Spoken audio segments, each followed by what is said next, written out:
Hello friends, સ્વાગત છે તમારું અમારી યુટ્યુબ ચેનલમાં। તો મિત્રો, આજે આપણે બનાવવા જઈ રહ્યા છીએ મેથી અને રીંગણનું શાક।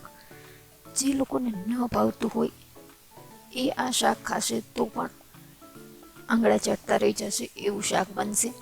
અને એમાં ઉમેરીશું આપણે એક વસ્તુ જેનાથી આપણું શાકનો જે ટેસ્ટ છે એ આખો બદલી જશે અને લાગે જ નહીં કે આપણે મેથી અને રીંગણનું શાક ખાતા હોઈએ।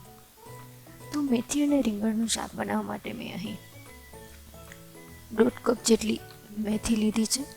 આ મેથીને મેં ઝીણી સુધારીને રાખી છે। ત્યારબાદ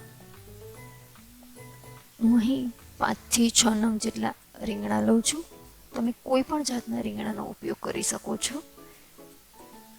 હવે આ રીંગણાને આપણે એકદમ પતલી પતલી એવી નાના નાના ટુકડા કરીને સુધારી લેવાના છે। તો આ રીતે આપણે મેથીને ઝીણી સુધારી લઈશું અને રીંગણના આવા પતલા પતલા એવા પતીકા કરીને સુધારીશું। તો આ રીતે રીંગણ અને મેથીને સમારવાના છે।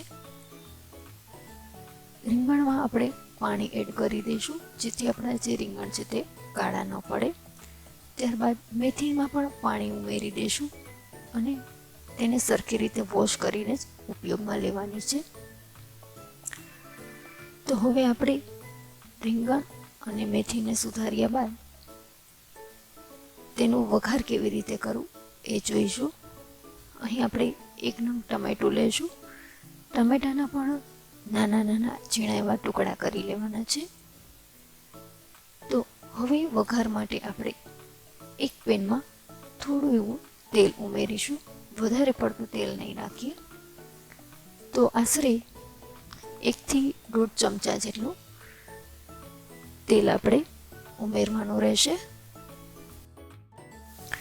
તેલ આપણું ગરમ થાય એટલે તેમાં અડધી ચમચી રાઈ, અડધી ચમચી જીરું અને 5 ચમચી જેટલી હિંગ એડ કરીશું।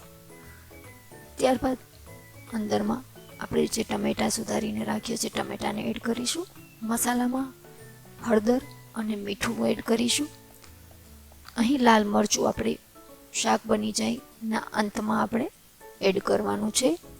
ત્યારબાદ જે રીંગણા સમારીને નાખ્યા છે એ આપણે એમાં એડ કરવાના છે। તો ટમેટા અને રીંગણાને એકસાથે પાકવા દઈશું। ત્યારબાદ જે મેથી સમારીને રાખી છે તે એકદમ ચોખ્ખા પાણીથી ધોઈ લીધી છે। ત્યારબાદ એ જ મેથીને આપણે અંદરમાં એડ કરવાની છે। ટૂંકમાં જોઈએ તો ટમેટા, રીંગણ અને મેથી આ બધું એકસાથે એડ કરી દઈશું અને તેને મસાલા સાથે મિક્સ કરી લેવાનું છે। તો આપણા જે રીંગણ અને મેથી જે છે એ મિક્સ થઈ જાય ત્યારબાદ 1 ચમચી આદુ મરચાં અને લસણની પેસ્ટ એડ કરીશ। તો આ આદુ મરચાં અને લસણને પણ આપણે મિક્સ કરીને થોડું એવું પાણી એડ કરી છે જેથી આપણા જે રીંગણ જે છે તે એકદમ સરસ રીતે પાકી જશે।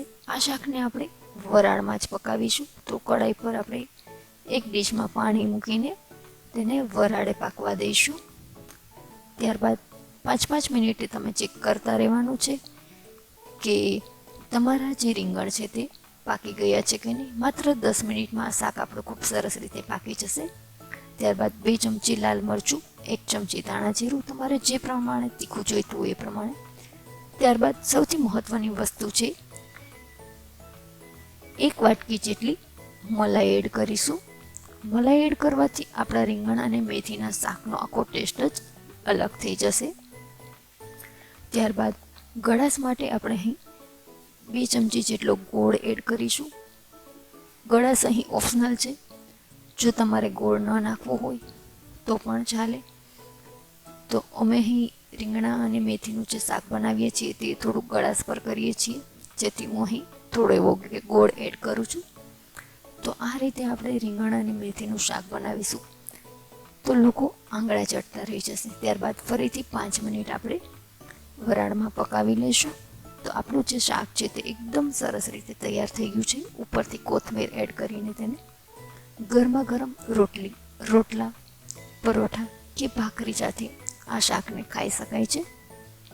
તો એકવાર જરૂરથી ટ્રાય કરજો આ રેસીપી।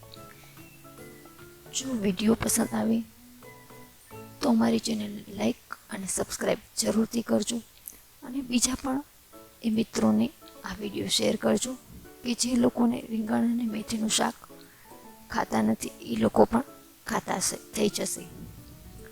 તો મિત્રો, અમારો વિડીયો જોવા બદલ આપનો ખૂબ ખૂબ આભાર. Thank you.